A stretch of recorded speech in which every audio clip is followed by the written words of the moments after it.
चाचा सोचने लगे कि आखिर यह औरत है कौन। अगर वो इस औरत को जानते हैं तो यह इतनी भयानक और विकराल क्यों लग रही है। अचानक, अरे यह तो ज्योति है, मेरी बड़ी बहन। बचपन में तो मैं और ज्योति साथ ही में खेत में चारा काटने का काम करते थे। अब महेंद्र चाचा को पूरी बात समझ में आ गई थी। यह ज्योति के बचपन की बात है। जब ज्योति 14 साल की थी तब इसी खेत में गांव के बच्चों के साथ खेल रही थी।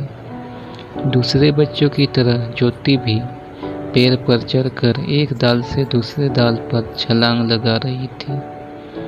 अचानक ज्योति जिस डाल पर बैठी थी वह डाल टूट गई और ज्योति मुंह के बल नीचे गिर गई।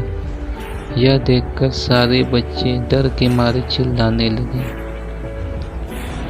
बच्चों के चिल्लाने की आवाज़ सुनकर बड़े लोग वहां पहुंचे और ज्योति को उठा के अस्पताल ले गए, लेकिन तब तक काफ़ी देर हो चुकी थी। ज्योति की मौत हो चुकी थी।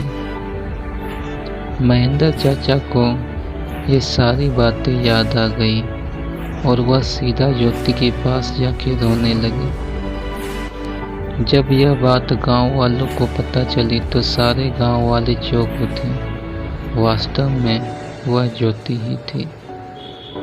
गांव के एक बुजुर्ग ने कहा कि जब ज्योति की मौत हुई थी तब वो एक बच्ची थी और इसीलिए उसे बालक समझ के दफनाया गया था, लेकिन वास्तव में उसका अंतिम संस्कार करने की ज़रूरत थी।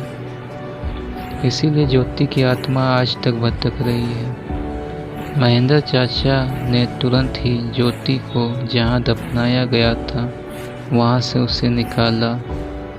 किसी की हिम्मत नहीं हो रही थी कि कोई उसके पास भी जा सके। उसी वक्त ज्योति की आत्मा ने गांव वालों के सामने आके कहा कि हाँ, आपकी बात सही है, मैं मर चुकी हूँ। आप लोगों को मुझसे डरने की ज़रूरत नहीं है।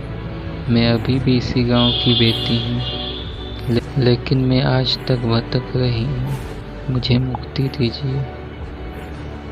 बाद में महेंद्र चाचा ने ज्योति के शव का अंतिम संस्कार किया और उसकी आत्मा को शांति दिलाई।